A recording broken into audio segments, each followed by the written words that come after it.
Dulu beta jauh dari Yesus, sempurna beta mau kenal dia. Kalau Anda udah coba banyak cara, rumah tanggamu konflik gak ada habisnya, kamu bisnis ini dan itu gak ada yang jalan, Anda udah coba segalanya, coba lakukan ini. Kuasai diri, jadilah tenang supaya kamu bisa doa. Cari Tuhan sungguh-sungguh. Tanya sama Tuhan, apa sih yang Tuhan mau? Minta hikmat sama Tuhan. Apa yang jadi kehendak Tuhan buat hidup kita? Apa yang kamu harus kerjakan? Sebenarnya kita itu bisa mendengar Tuhan. Gak cuma hamba Tuhan. Tapi kenapa seringkali kita gak bisa dengar?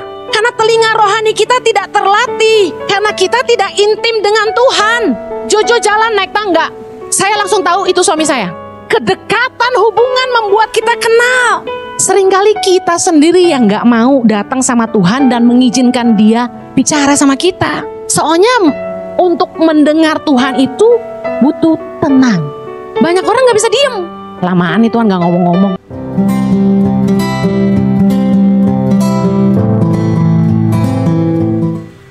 Saya akan bicara tentang a moment of quietness, waktu tenang.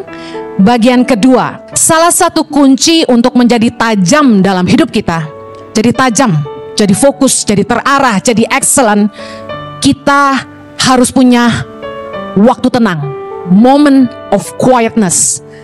Yesus dalam kehidupannya selalu mengambil waktu untuk pergi ke tempat yang sunyi. Kita lihat dalam Lukas 5 ayat 16 dikatakan, akan tetapi ia mengundurkan diri ke tempat-tempat yang sunyi dan berdoa. Yesus di tengah-tengah kesibukannya selalu mengundurkan diri, cari tempat sunyi dan berdoa. Markus 1 ayat 35 dikatakan, pagi-pagi benar waktu hari masih gelap, ia bangun dan pergi keluar. Ia pergi ke tempat yang sunyi dan berdoa di sana. Yesus selalu cari waktu sunyi untuk berdoa. Bahkan ketika dia di tengah-tengah pelayanannya, ketika Yesus dikerumun orang banyak, ya, orang-orang yang mengejar-ngejar Yesus untuk minta didoakan, untuk mendengarkan pengajarannya, Yesus menarik diri supaya dia bisa istirahat dan berdoa. Lukas 4 ayat 42 dibilang gini, ketika hari siang, jadi Yesus tuh gak cuma pada pagi hari, Yesus berangkat dan pergi ke suatu tempat yang sunyi. Tetapi orang banyak mencari dia, lalu menemukannya dan berusaha menahan dia supaya jangan meninggalkan mereka. Kemudian Markus 6 ayat 31, kita lihat exhaustednya Yesus dikelilingi orang banyak. Lalu ia berkata kepada mereka, marilah ke tempat yang sunyi supaya kita sendirian dan beristirahatlah seketika. Sebab memang begitu banyaknya orang yang datang dan yang pergi, sehingga makan pun mereka tidak sempat. Kita bisa lihat bagaimana Yesus zaman itu sangat terkenal, sangat diinginkan, dikelilingi oleh banyak musuh, tapi juga dikelilingi oleh orang-orang yang haus dan lapar untuk mendengarkan pengajarannya, dan mereka yang ingin disembuhkan oleh mujizatnya. Kebayang Yesus pasti lebih ngetop dari artis-artis zaman sekarang. Hamba-hamba Tuhan aja yang pelayanannya kesembuhan dan sebagainya dikejar orang banyak, apalagi Yesus waktu itu. Bisa kebayang betapa lelahnya Yesus sampai dikatakan makan pun gak sempat. Dan Yesus ngajak murid-muridnya, ayo marilah kita ke tempat yang sunyi supaya kita sendirian dan beristirahatlah seketika. Bayangkan Yesus yang anak Allah aja butuh pergi ke tempat sunyi, cari waktu tenang supaya bisa berdoa dan istirahat. Apalagi kita, katakan amin. Kenapa untuk menjadi tajam kita perlu waktu tenang? Supaya kita punya waktu untuk mendengar Tuhan. Tuhan itu sumber hikmat, katakan amin. Yeremia 33 ayat 3. Kalau 911 panggilnya polisi katanya. Kalau panggil Tuhan, Yeremia 33 ayat 3. Baca sama-sama.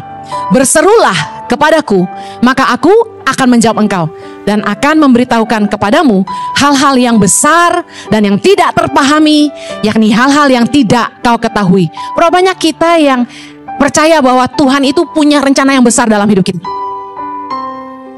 Tuhan itu mau kasih tahu kita hal-hal yang besar. Cuma satu masalahnya. Tuhan bilang gini, berserulah kepadaku maka aku akan menjawab engkau dan memberitahukan kepadamu hal-hal yang besar. Pernah gak kita ambil waktu benar-benar cuma sama Tuhan dan tanya sama dia, apa rencana Tuhan buat kita? Dan dikatakan gini, hal-hal yang tidak terpahami. Bukankah banyak persoalan dalam hidup ini yang kita nggak bisa ngerti? Kuncinya adalah bukan tanya sama hamba Tuhan, tanya sama Tuhan. Tuhan punya jawaban buat semua misteri kita, yakni hal-hal yang tidak kau ketahui. Untuk menjadi tajam, untuk menjadi kreatif, punya ide baru terus, gak pernah kehabisan inspirasi. Kita harus punya waktu tenang, tempat-tempat sunyi. Bukankah untuk konsentrasi, untuk belajar, untuk berpikir kita butuh waktu tenang? Berapa banyak di sini yang kalau belajar itu nggak bisa di tempat yang berisik? Orang beda-beda ya. Ada yang bisa belajar itu sambil nonton TV. Ada yang bisa belajar sambil dengerin musik. Ada yang bisa belajar di tengah keramaian, hiruk pikuk. Tapi kebanyakan orang itu kalau konsentrasi, belajar dan berpikir, itu biasanya butuh ketenangan. Butuh masuk ke tempat yang sunyi. Kegaduhan di sekeliling kita, suara-suara berisik dan ramai di sekitar kita, bikin kita tuh gak bisa mikir dan gak bisa dengar Tuhan. Terlalu gaduh. Kadang-kadang yang berisik tuh mulut kita sendiri, kebanyakan ngomong. Kita perlu ambil waktu diam, waktu tenang, supaya ketika kita diam, kita sampai bisa dengar semua suara di sekeliling kita yang tadinya gak kedengeran, dan kita bisa dengar suara Tuhan di hati kita. Kesibukan-kesibukan kita sehari-hari itu menghabiskan energi, membuat kita kehabisan inspirasi. Jangan salah, kebanyakan khotbah kadang-kadang bikin stres loh. Pengkhotbah itu kalau kebanyakan khotbah biasanya habis inspirasi. Makanya seorang pengajar firman Tuhan gak boleh terlalu sibuk dengan aktivitas. Saya dulu pernah kerja sama Joyce Meyer Ministry. Joyce Meyer itu fokus banget cuma siapin materi khotbah. Joyce Meyer itu fokus nulis buku. Bukunya banyak ya. Pernah ada di sini yang baca buku Joyce Meyer? Bukunya keren-keren dan tajam-tajam katanya. Saya nggak baca semua bukunya. Luar biasanya gini, dia nggak ngerjain yang lain. Dia punya mission Hand of Hope, dia punya pelayanan macam-macam. Dia nggak pernah ngurusin. Banyak orang lain yang ngurusin. Dia fokus siapin firman. Dia nggak handle counseling. Dia nggak doain orang. Dia benar-benar tiap hari pakai waktunya buat merenung. Kenapa? Karena buat siapin firman itu beda dengan orang ujian. Kalau Anda ujian sekolah, Anda cukup belajar, Anda baca, Anda buka Google. Untuk nyanyi, Anda cukup hafal lagu, dengerin musiknya, melodinya, tahu temponya. Tapi kalau siapin khotbah nggak ada bukunya. Siapin khotbah sumbernya cuma satu, Tuhan. Makanya stres sekali ketika jadwal saya dibuat padat. Saya harus tegas bilang tidak. Ketika gereja-gereja mulai ngundang saya untuk khotbah, saya putuskan tidak. Kalau dulu, jujur aja, ini keterbukaan seorang penginjil ya. Dulu saya siapin khotbah satu bisa khotbah di 100 gereja. Bisa nggak? Bisa dong. Kan YouTube waktu itu belum ada. Orang juga nggak tahu saya khotbah di gereja mereka dan khotbah di gereja lain sama materinya. Bisa ngerti maksud saya? Apalagi suamiku. Dia cukup siapin 5 khotbah setahun. Sekarang kita punya YouTube. Saya bilang sama suamiku, jangan sampai lu khotbah sama orang tahu. Karena YouTube orang denger terus kan. Mirip aja satu poin orang bilang gini, Ibu Heni udah pernah khotbah ini. Padahal cuma khotbah satu poin sama, orang udah tahu. Jadi khotbah gak pernah bisa sama. Inspirasi harus selalu baru. Suami saya bilang gini, Hen lu tahu gak khotbah lu tuh didengerin pendeta-pendeta, soalnya mereka udah kehabisan bahan katanya. Karena saya tiap minggu khotbah 3-4 khotbah saya dicontek-contek sama hamba Tuhan lain, soalnya mereka udah bingung mau khotbah apa. Ada yang WA minta PPT. Tapi saya kasih tahu, kita terlalu sibuk, kita akan habis inspirasi. Anda bekerja, Anda butuh kreatif gak? Harus mikirin kreativitasan yang baru gak untuk produk-produk baru? Bahkan teknik-teknik marketing yang baru kita harus mikirin terus, kita harus pikir terus. Kenapa orang jadi kaya inspirasi? Karena banyak berada di tempat-tempat sunyi. Perenungan adalah kunci kesuksesan, bukan kesibukan. Perenungan yang dalam. Orang lahir inspirasi ketika dia diam, merenung dan berpikir dalam-dalam. Kesibukan tuh ngabisin energi, bahkan kesibukan membuat kita terperangkap dalam prioritas yang salah. Kita berusaha nyenengin semua orang. Kita berusaha melayani orang banyak. Sementara kita sendiri kehabisan energi dan inspirasi. Saya orang yang gak sungkan, Anda tahu itu. Saya pilih baik-baik siapa yang jadi prioritas di hidup saya. Kalau Anda leader di ICI, Anda staff Tangan Pengharapan, tentu Anda masuk VVIP-nya saya gitu kan. Anak saya, gak ada yang lebih penting. Selain Tuhan, pasti keluarga. Saya akan batalin semua pelayanan demi anak saya, demi keluarga saya. Tapi kalau saya misalnya dicari orang, diajak makan, percaya gak banyak yang ngajak saya makan? Saya harus say no ke banyak ajakan.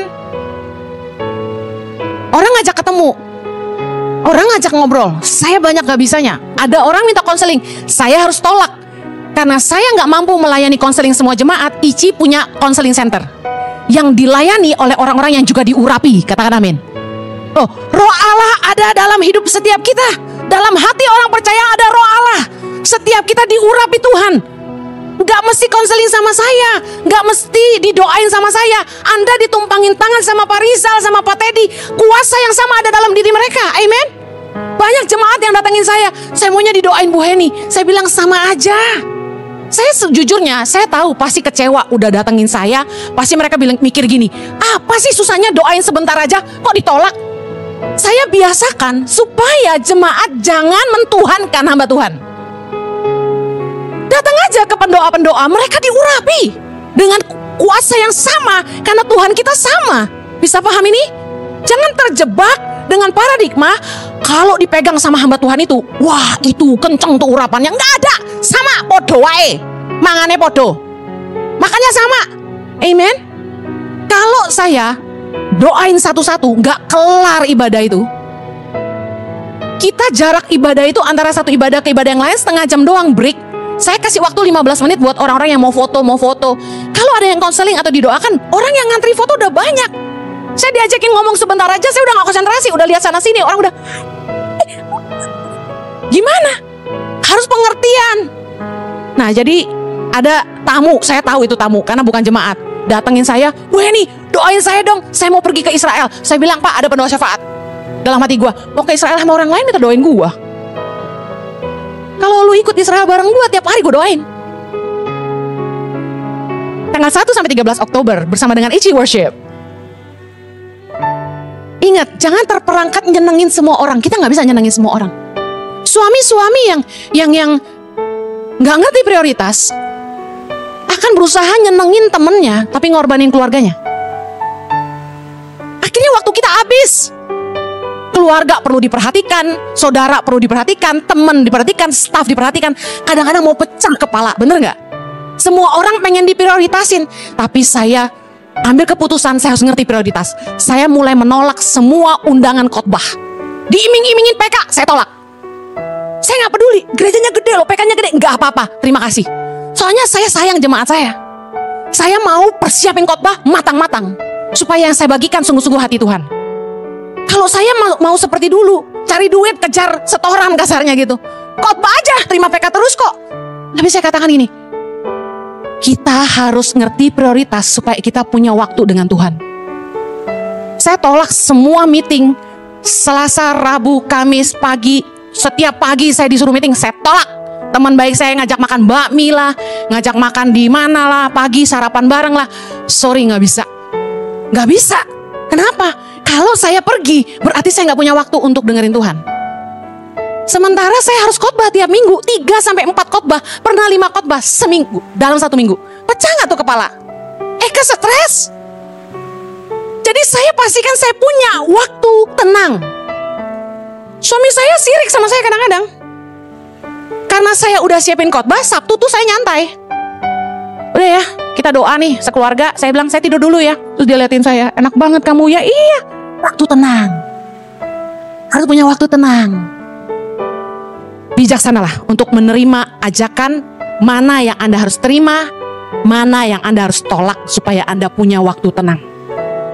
Mendengar Tuhan bikin orang jadi tajam. Amsal 29 ayat 18. Kita baca sama-sama. Amsal 29 ayat 18. 3, 2, 1. Bila tidak ada wahyu, menjadi liarlah rakyat. Berbahagialah orang yang berpegang pada hukum. Baca yang Alkitab bahasa Indonesia sehari-harinya. Bangsa yang tidak mendapat bimbingan dari Tuhan menjadi bangsa yang penuh kekacauan. Berbahagialah orang yang taat kepada hukum Tuhan. Baca terjemahan berikutnya dari KJV, ya, King James Version. Where there is no vision, the people perish. Sampai situ aja. Bahasa Indonesianya adalah ini. Tanpa visi orang binasa. Mari saya jelaskan dengan bahasa sederhana. Kita tuh butuh wahyu, bimbingan dari Tuhan, pewahyuan dari Tuhan untuk visi hidup kita. Katakan amin. Kita nggak bisa sembarangan, gua punya visi ini. No, itu ambisi namanya. Yang namanya visi itu adalah bimbingan dari Tuhan. Nah, untuk hidup kita lebih tajam dan terarah, kita butuh visi, bimbingan, pewahyuan dari Tuhan. Visi dari Tuhan itu yang bikin hidup kita itu tajam. Keputusan-keputusan kita jadi tajam karena kita ngerti apa yang Tuhan mau buat hidup kita. Mari kita lihat Lukas 10 tentang Marta dan Maria. Ayat 41, Lukas 10 ayat 41. Saya ingin bagikan pewahyuan yang Tuhan kasih. Tetapi Tuhan menjawabnya, Marta, Marta, engkau khawatir dan menyusahkan diri dengan banyak perkara. Ayat 42, baca sama-sama. Tetapi hanya satu saja yang perlu. Maria telah memilih bagian yang terbaik yang tidak akan diambil daripadanya. Lihat, Yesus menegur Marta karena Marta itu khawatir, menyusahkan diri dengan banyak perkara. Dikatakan satu saja yang perlu. Maria telah memilih bagian yang terbaik yang tidak akan diambil daripadanya. Apa itu? Marta khawatir dan menyusahkan diri dengan banyak perkara tuh hidup orang banyak. Gambaran hidup banyak orang yang sering kali gini, sibuk coba ini, coba itu, lakukan ini, lakukan itu, cari jalan sendiri, coba kiri, coba kanan, coba lurus. Bahkan mulai ikut cara-cara dunia yang menyesatkan dan menjerat kita dalam berbagai dosa dan duka. Untuk mencapai tujuannya seringkali orang tuh nyusahin dirinya sendiri, milih jalan yang salah, tipu sana, tipu sini, ngelanggar aturan, pakai kekuatan sendiri. Nggak sedikit yang kita lihat rugi, ditipu, bangkrut, akhirnya semua yang dibangun sia-sia. Hidup stres, penuh kekhawatiran, menyusahkan diri sendiri, buang waktu, buang umur, buang tenaga. Orang kalau nggak tanya sama Tuhan, hidupnya kayak gini, capek sendiri. Coba jalan sana gagal, jalan sini gagal, pacaran nggak kelar-kelar, pacaran A, B, C, D, E, F, G nggak jadi. Marta khawatir dan menyusahkan diri dengan banyak perkara. Ini gambaran hidup kita yang berusaha pakai kekuatan kita sendiri, coba lakukan ini dan itu. Bisnis nggak jalan, wah pakai keberhasilan di masa lalu. Dulu saya bikin ini, jadi lakukan. Padahal Tuhan itu kaya dengan inspirasi, kaya dengan ide baru. 1 Petrus 4 ayat 2 bilang gini, supaya waktu yang sisa jangan kamu pergunakan menurut keinginan manusia, tetapi menurut kehendak Allah. Sebab telah cukup banyak waktu kamu pergunakan untuk melakukan kehendak orang-orang yang tidak mengenal Allah.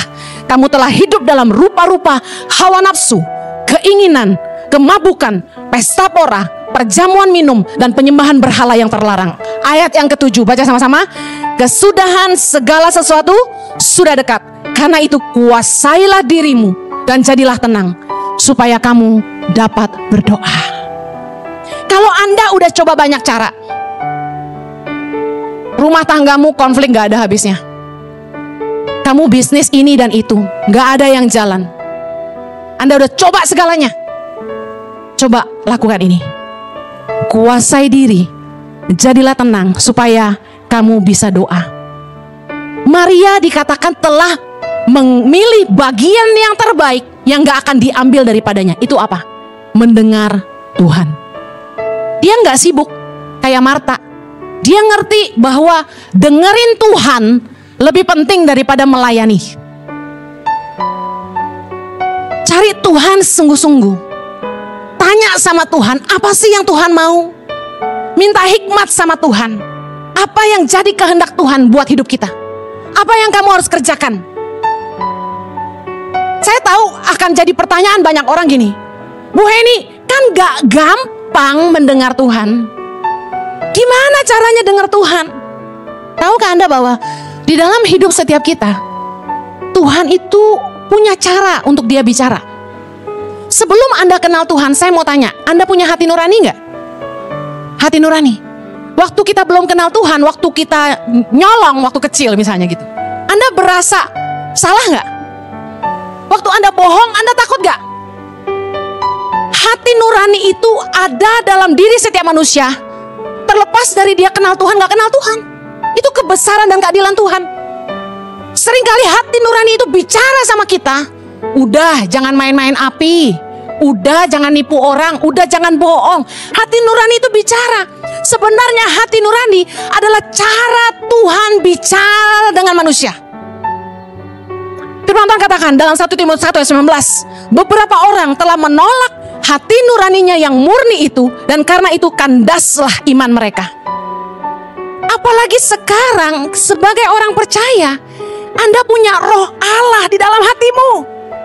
Tuhan bisa bicara lewat Roh Kudusnya.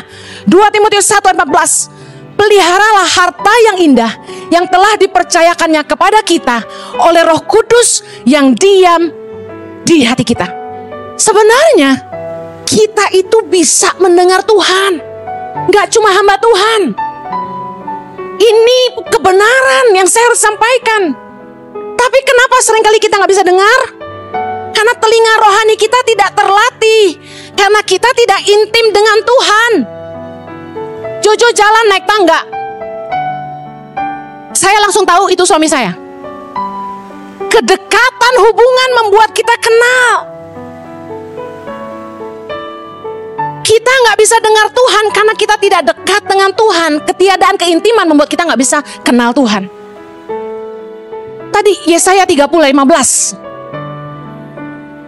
Sebab beginilah firman Tuhan Allah yang Maha Kudus, Allah Israel, dengan bertobat dan tinggal diam, kamu akan diselamatkan. Dengan tinggal tenang dan percaya terletak kekuatanmu. Baca sama-sama. Tetapi kamu enggan. Seringkali kita sendiri yang gak mau datang sama Tuhan dan mengizinkan dia bicara sama kita. Soalnya untuk mendengar Tuhan itu butuh tenang. Banyak orang gak bisa diem. Lamaan nih Tuhan gak ngomong-ngomong. Saudara tahu, saya waktu dipanggil Tuhan ke Indonesia, itu saya bergumul sekali untuk meninggalkan Australia. Karena keputusan itu gak mudah.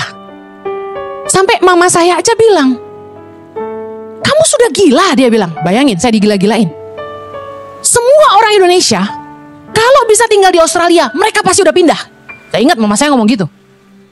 Kamu udah tinggal di Australia, udah punya rumah, punya usaha, udah punya semuanya, kamu mau buang hidup kamu dan pulang ke sini, kamu mau kerja apa? Saya ingat saya dimarah-marahin mama saya. Saya bilang saya belum tahu saya mau kerja apa. Kamu mau pulang mau ngapain? Saya jawab saya belum tahu saya mau ngapain. Saya kasih tahu, perkara Tuhan itu sulit dijelaskan. Kalau saya bilang gini, Tuhan bicara sama saya, kan saya terdengar lebih gila bukan? Bisa paham ya? Tapi saya tahu Tuhan bicara. Kenapa saya bisa dengar Tuhan? Karena saya menyembah Tuhan. Saya gak jago main keyboard kayak Idon. Saya kalau main keyboard cuma bisa dikit-dikit. Main piano, saya cuma bisa beberapa lagu. Ini gak bunyi ya, karena saya bohong-bohong doang. Saya nyembah Tuhan, saya bilang, Tuhan bicara buat saya. Saya kalau nyembah Tuhan itu hot, intim. Bahasanya tuh kayak gini. Enggak ada yang kuingini cuma kau. Enggak ada yang lebih penting selain Tuhan. Kehadiranmu membuat semuanya jadi gak penting buat aku. Saya nyembah Tuhan, dan kemudian saya diam. Saya cuma main, saya diam. Dan saya masuk ke kamar mandi, kadang-kadang gak selalu di atas piano, saya diam. Suami saya mendapati saya duduk di lantai kamar mandi sampai terheran-heran. Dia bilang, ngapain kamu? Risik kamu. Jadi kalau di shower, ini rahasia saya. Saya duduk di shower, saya bersila, atau saya duduk gini, saya bersila, saya diam. Atau kalau saya lagi Di shower, saya menghadap ke tembok. Saya pegang tangan gini, saya diam. Saya nikmati shower itu menyiram saya dengan air hangat. Saya diam, saya bilang, Tuhan, Lord speak to me. Tuhan, apa yang Tuhan mau? Bicara Tuhan. I cannot do life without you. Nggak bisa hidup tanpa Engkau, Tuhan. Tuhan, bicaralah apa yang Tuhan mau. Biar kerinduanmu jadi isi hatiku, biar pikiranmu jadi kehendakku. Tuhan, bicaralah. Nyatakan yang Kau mau. Saya ngomong gitu. Dan tiap kali saya doa, saya selalu ngomong itu. Saya gak pernah bawa permohonan doa panjang dan bilang, Tuhan berkati aku, Tuhan aku mau ini, aku mau itu, aku mau ini. Gak pernah. Tapi saya kalau datang sama Tuhan, saya selalu bilang, Tuhan bicaralah. What do you want from me, Lord? Apa yang Tuhan mau dari saya? Cuma kayak gitu. Terus kemudian Anda diam. Nikmati hadirat Tuhan. Kalau Anda gak bisa main musik, Anda bisa nyalain lagu. Saya suka instrumental. Saya dengerin Tuhan, diam, tenggelam dalam hadiratnya dan izinkan dia bicara. Kalau Anda dibangunkan Tuhan, bangun. Saya kalau udah dibangunin Tuhan, saya bangun. Saya duduk, mau tidur pun udah gak bisa. Roh Kudus bisik-bisik terus. Saya bangun dan saya dengerin. Satu kali saya bangun, saya duduk di pinggir ranjang. Praktek biar jemaat ngerti. Saya duduk. Anak saya liatin saya, katanya, Mami, what did you do this morning? What's wrong with you? You are praying, dia bilang gitu. Jadi kadang-kadang kita kalau lagi doa kayak orang gila ya, buat orang gitu. Tapi saya gak peduli. Saya pengen Tuhan dengar. Tuhan bicara buat saya. Saya duduk di ranjang, saya diem. Tuhan mulai ngomong. Orang tuh banyak kemauan yang gak ada habisnya. Mereka ngikutin kemauan mereka. Mereka pakai cara-cara mereka sendiri. Bahkan mereka sampai pakai cara-cara dunia. Mereka gak peduli sama Tuhan. Mereka gak takut sama Tuhan. Mereka lebih dipimpin sama cinta uang.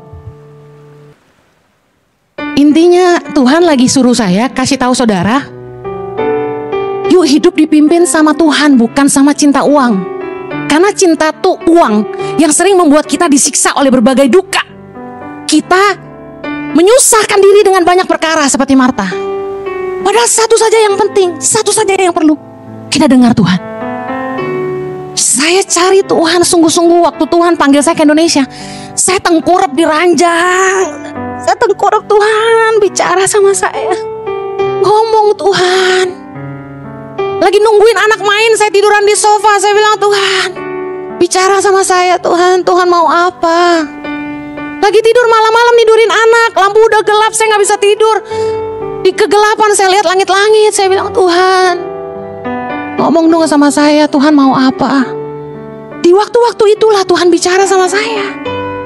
Dan waktu saya lagi di toilet. No, this is serious. Saya diam. Saya biasakan gak bawa HP ke toilet. Saya kalau pegang HP, kita gak cari Tuhan. Saya kenapa nggak gitu respon WhatsApp? Beberapa orang marah sama saya karena WhatsAppnya nggak saya balas. Saya nggak peduli. Karena buat saya, waktu saya lebih berharga.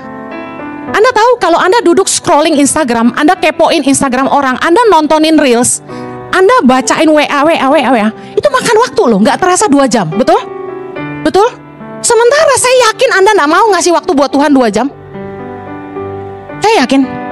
Hidup kita nih sibuk ya kan, belum ngurus anak buat yang istri-istri, belum ngurusin yayasan Tangan Pengharapan. Dikit-dikit WA masuk dari seluruh Indonesia.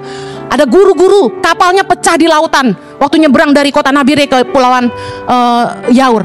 Mereka tenggelam. Wah, saya panik ngurusin yang kayak begituan. Belum lagi nanti staf peduli sesama, tim peduli sesama mau meeting sama saya urusan apa. Belum lagi tim pembangunan ngomong sama saya ini dan itu, dari Biak, dari Jakarta. Kerjaan banyak sekali.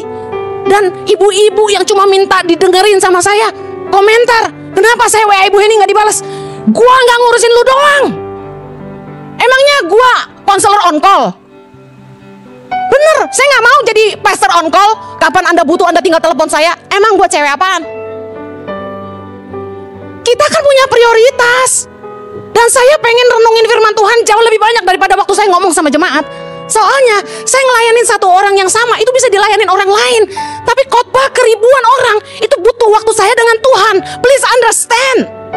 Capek gue dikomentarin terus. Makanya kita harus bagi tugas. Yang pastoral jalan, doain orang ke rumah sakit. Kok gak Bu Heni yang datang? Bisa mati muda gue. Please understand. Dalam hidup kita, kalau kita punya waktu mendengar Tuhan, kita akan jadi tajam. Lihat ini, 2006 Tuhan bicara sama saya, Heni, selamatkan generasi. Terus saya bilang, Tuhan gimana caranya? Saya bergumul. Saya mulai tolong anak-anak di pembuangan sampah di Bandung awalnya 2006. Kemudian saya pindah ke Jakarta bulan Juli 2007. Saya mulai bantu anak-anak di jalanan di Jakarta. Ada 1028 anak di 8 center kami bangun. Kemudian Maret 2008 saya putuskan masuk ke pedalaman. Mulai dari Februari di Jawa, lalu Halmahera, lalu Papua, lalu Mentawai, lalu Kalimantan. Saya terus putar ke seluruh Indonesia. Saya mendengar Tuhan setiap tahun. Tuhan mau suruh Tangan Pengharapan bikin apa?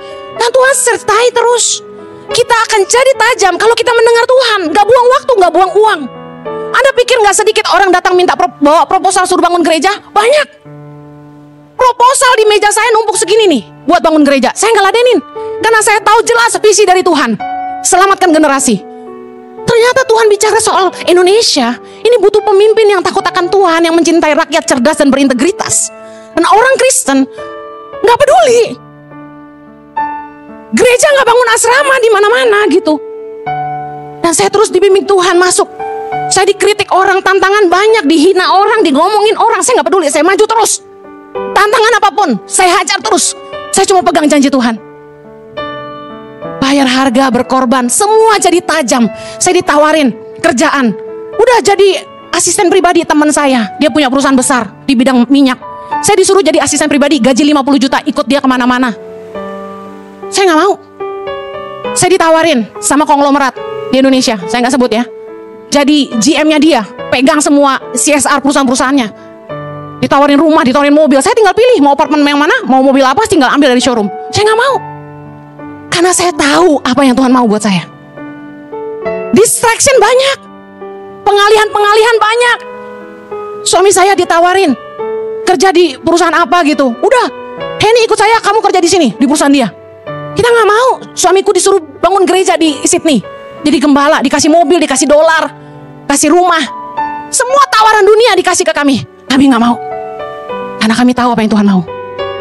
Dulu beta jauh dari Yesus, sempurna beta mau kenal Dia.